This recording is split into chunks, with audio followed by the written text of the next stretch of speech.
Welcome back to Learn Astrology with Mary. My name's Mary English. You can find me at www.maryenglish.com, maryenglish.co.uk, and UK Astrologer. Hello, how are you?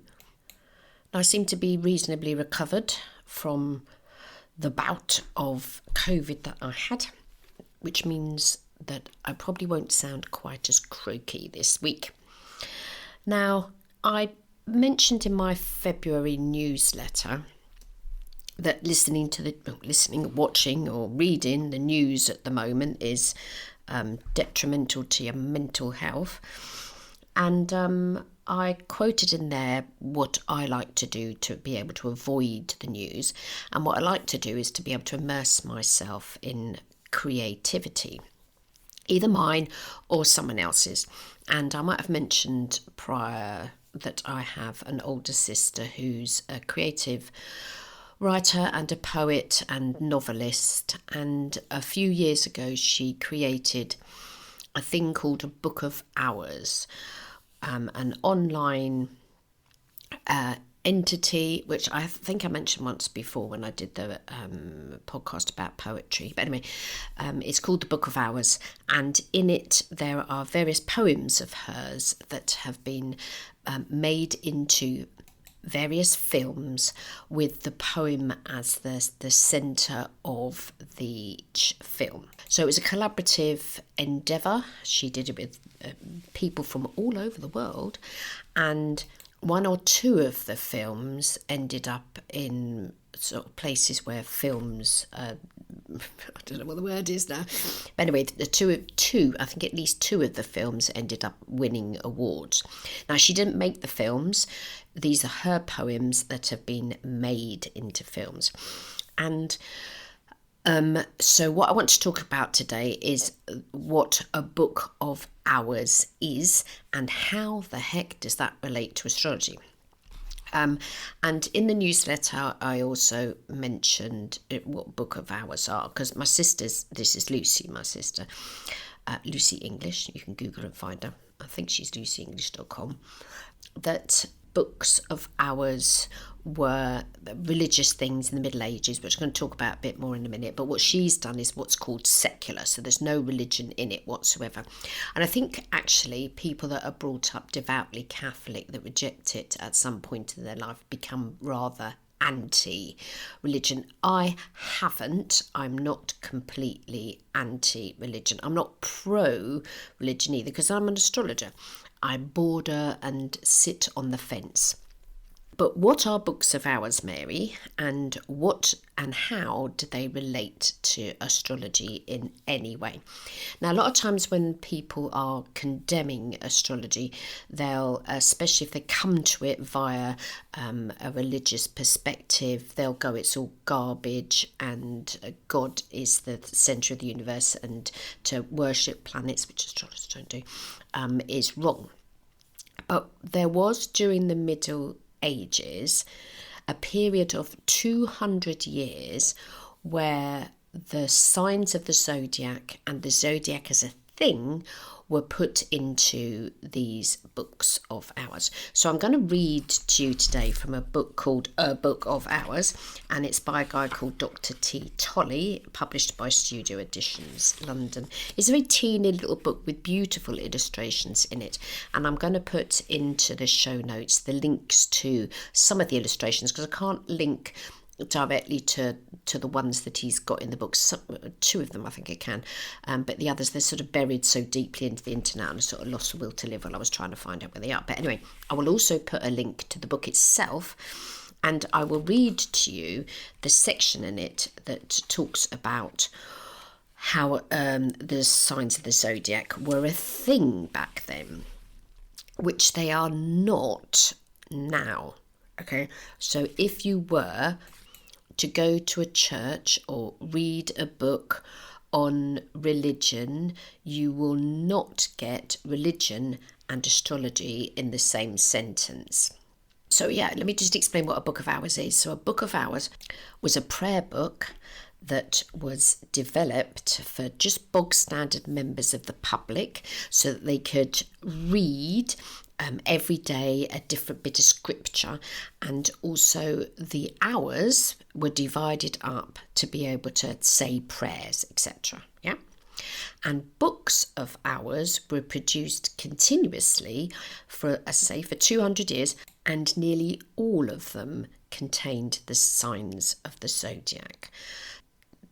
As I say, when people tell you that astrology is garbage, there was a very big chunk of time where it wasn't considered garbage, but obviously religion trumped, and it's the blah blah blah blah.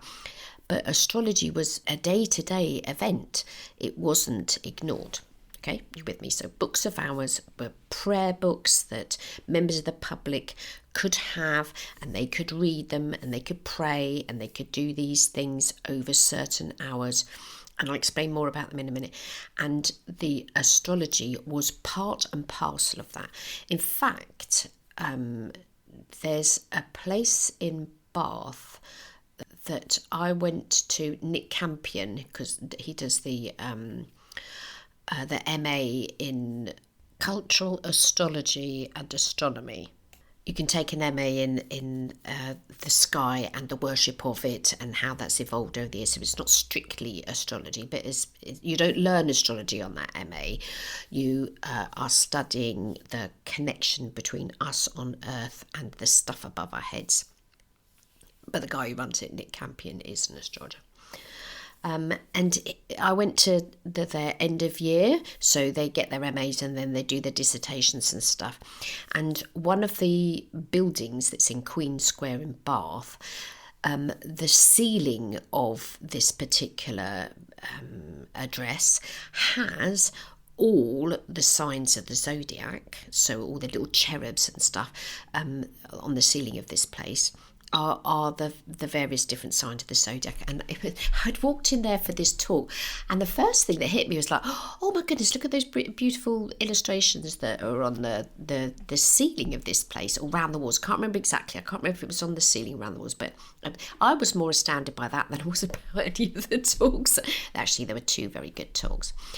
But the astrology in the old world now, so we're going back to sort of 1100, 1200, 1300, 1400, 1500, astrology was a thing. There wasn't this sort of allergy to it that there might be today. Yeah. So this is a very small book, so I'm just going to quote from you. So, books of hours are prayer books containing devotions for use by the laity. The laity is you and me, like nobody that's qualified, yeah? And they're not, this is laity as people that aren't monks. The earliest examples dating from the mid-13th century. 2 centuries later, books of hours, or orae, hours, French word, as they were originally called, had become so popular that few self-respecting members of the laity across Western Europe could afford to be without one. Books of hours owe their origin to the early development of Christian monasticism. The main busyness of monks and nuns was the near continuous praise of God, which came to be organised so that devotions were recited or sung at particular times of the day, the canonical hours. The book of Psalms in the Bible, which provided or inspired many of the texts for this work of God, called Divinum Officium, or Divine Office, suggested the notion that God was due praise 7 times a day, an idea taken up in his Rule for Monks by Saint Benedict, who died in 1543, the founder of Western monasticism. In fact, although there were 7 services, there were actually 8 hours, the first 2 called matins or lauds, being taken without a break between them in the middle of the night. Can you imagine getting up and having to pray in the middle of the night? Oh, Lord. Prime, the next down the sequence, was timed for dawn, followed by tierce, sect and nun at approximately regular daylight intervals, ending with vespers and compline in the evening. By the 10th century, extra texts came to be added to the divine office, including a service in honour of the Virgin Mary, which subsequently also proved very popular with clergy. Perhaps because of their enthusiasm, the little office of Our Lady, reflecting the pattern of the canonical hours, came to be added to manuscripts of the Psalter, which helped make it accessible to the laity who previously had no texts of devotions designed especially for their use. With increases in literacy among the wealthier classes, it became desirable for lay people to have their own structures of devotion, modelled on monastic practice but simpler. The office of Our Lady, therefore, came to be detached from the Psalter and formed the core of a new kind of portable book of routines for lay devotion, the Book of Hours. The office of Our Lady was much promoted by the Dominicans, founded from circa 1205, with a view to the eradication of heresy, chiefly through preaching and scholarship. In promoting the use of the office of the Virgin, they understood better than other orders of the Church at this date the value of pictures in books, which set themes for contemplation in relation to the devotions and made the routines more attractive.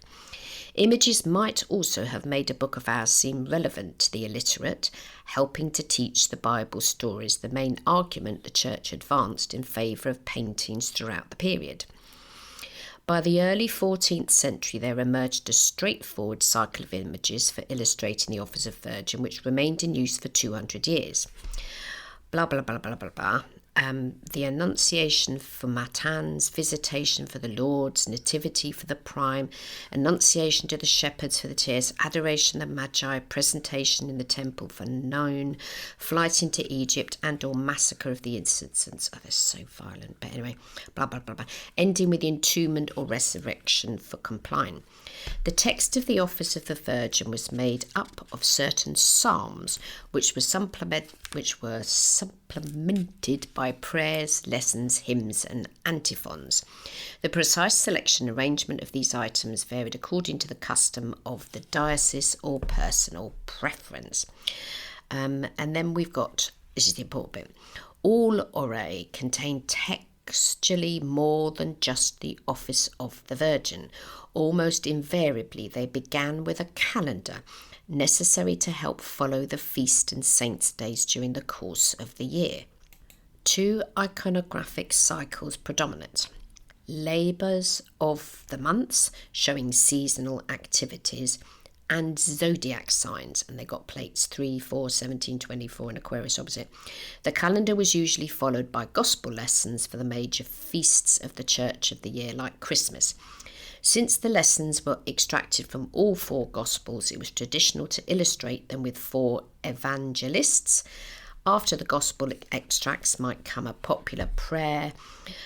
The Office of the Virgin itself would perhaps then be followed by or even interspersed with additional hours or offices.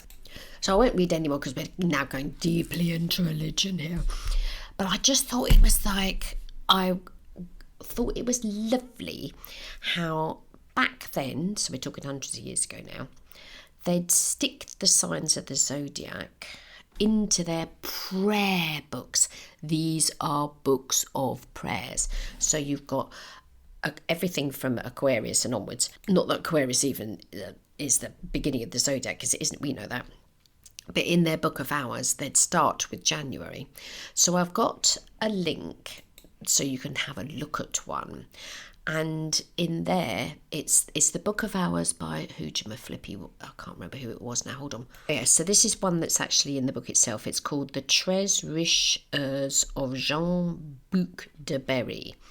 And there's the one for January.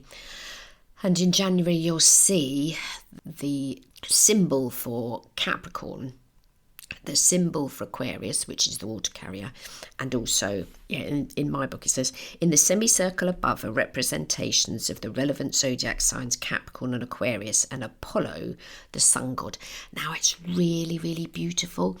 Forget the rest of the picture, but the little curve that you've got there. So we're talking blues and deep sort of rich, lovely, jubbly colours. And I'll put the link to it so you'll see all of them. So we've got February, peasants at work and keeping warm, and we've got Aquarius, and then it goes into pesky Pisces because you've got the two little fishes and stuff. And in this February one, you'll see the dates when there's sort of full moons and other gubbins and stuff like that. So back then, so we're talking like a long time ago, people were quite accepting of the signs of the zodiac, and nobody had a problem with it, because that's how things were divided up then. Everybody knew that in February there was a bit of the old Aquarius and a bit of the old Pisces, because that's the next sign of the zodiac and stuff. And these are for lay people, so these are for members of the public. So they didn't seem to have an issue using that as a dividing up the year and knowing the calendar and stuff. And in fact, I think it was when we interviewed Chris Mitchell, and we talked about his book, England's first astrology book, and he talks about Roger of Hereford and how he used to lecture at a university and teach people how to do astrology. So it's I think it's really, really weird how astrology's sort of gone up and down in acceptance. And then you get people that are totally against it, which I don't hang around with. So I think we've got to remember that astrology is in and of itself it's not a form of religion.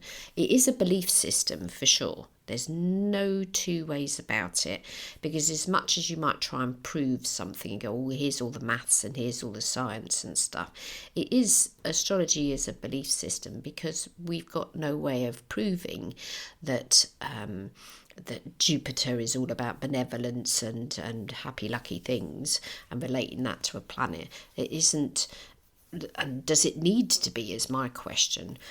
And once you start getting into charts and stuff, do you know, I think I've been an astrologer for too long now, because whenever I sort of hear about something, or I'm always going, oh, what's the chances for that? Oh, what's that person's sun sign? Oh, where's their moon? It just sort of automatically happens in my head. And trust me, I'm sure I've been doing astrology for too long, because I don't feel like I have to justify it to anybody. And incidentally, when we're talking about belief, we always have to check two planets in the person's chart, which is Jupiter and Neptune. So I'm not doing any charts today. I'm just talking about these books of ours and how they have a calendary bit in them at the beginning, and it mentions all the signs of the zodiac and have little illustrations. So in one of them there was the water carrier sort of pouring out the water, and it was just plonked in these books, and the books are beautiful. The illustrations of them are just out of this world. Some poor bugger must have had to sit there and illustrate these things, because it's not as if you could. The printing press had probably been invented at some point, but you wouldn't be able to. These were illustrated by hand. Somebody sat there and drew these things and wrote the words out, and they did all the colourings and stuff. And while I was reading this particular book, the Book of Hours, they talk about certain artists that started their Book of Hours to give to Lord Fanacity Pan some or other, and then they go and pop it halfway through illustrating the flipping thing, and then their little students that work in there wherever have to finish the book off. You think, oh crikey, it must have taken them absolutely ages. And some of these old texts are beautiful. And going on, don't get me started about AI, there's no way that AI could produce anything like this. Might get some sort of equivalent to it, but isn't it nice that something exists out there that, in fact, that was the other thing I was going to tell you. The Book of Hours that was for Henry the VII, and it's around about the 1500s, that actually is in a place in the UK called Chatsworth House. And I don't know if you can see it when you visit, but I'll put the link for that particular Book of Hours, because that Book of Hours is mentioned in the book that I've read out to you. And that's a British one, because quite a lot of them are French. And the illustrations in that, I mean, the ones on the page that I'm going to send you to, there's some monks sitting there doing something or other. But it's the bits on the side with all the little birds in and the flowers and the strawberries and stuff. And you just think, somebody painted that and did it all by hand. I mean, some of the squiggly writings in Latin, there's no way I could read it, but as what's my man called, as Dr. T. Tolley, don't know what his first name is, Mr. Tolley, Dr. Tolley says that they were written in Latin, but people then were learning Latin and understanding it and stuff. I think some of them were written in English, don't quote me. But these are prayer books, and they start with the signs of the zodiac, because, oh yeah, that's the other thing. Chris Mitchell will also, I'm sure he's done a few talks on it, that things like Easter and whatever is so many full moons from Lent or whatever, that they had to use an astrological calendar to be able to calculate. They still do, but does anybody tell you that? You know, when you're celebrating Easter and stuff, there's X amount of full moons. It's something to do with the moon, I think, but it's definitely something astrological. And you won't get your local bishop or whatever talking about it. I still think it's weird how modern Christianity just doesn't even tip a sort of a hat or a little sort of recognition to the fact that astrology is a thing, and the way that we divide the calendar up and where it starts with Aries and stuff. I think it's quite sad how those two things have completely separated.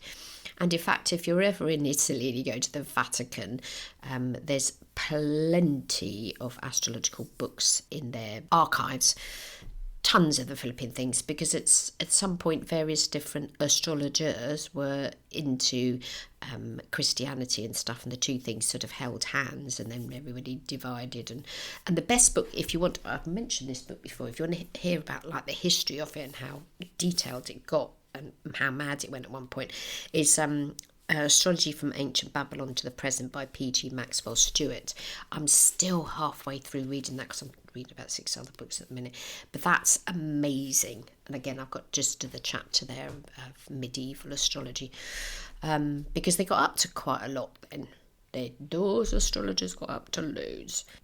Now, obviously, having pictures and dividing the year up in a zodiac way doesn't mean to say that any of those books were suggesting that one should do things differently because the sun is now in this sign and the moon is in that sign and blah blah blah, and that was not the case at all. But I just thought it was rather cute how at the beginning of each of these books, 200 years these things went on for. They were well fashionable, everybody had a copy, but say you'd have to commission somebody to do it, and they were madly expensive because some poor person had to sit down and illustrate it. So today I've been talking about the Book of Hours and what books of hours are. There's 2 or 3 links that are on the show notes if you want to go and have a look at them, and you'll see the zodiac signs of the zodiac being mentioned in them. And yeah, if you've got any thoughts on, you probably don't actually, it's only because my Catholic background, sometimes I just kick up a little bit about the fact that yeah. Anyway, so I hope you have a fab week. If you would like to have a reading, if you'd like to learn astrology with me, if you'd like to be a guest on the podcast, if you're listening and you know someone that you'd like to be a guest yourself, how do you fancy being a guest? And we can have a little chat about what your views on astrology are. Then get in contact. It's Mary at maryenglish.co.uk, and I'll be back next week. Bye-bye now.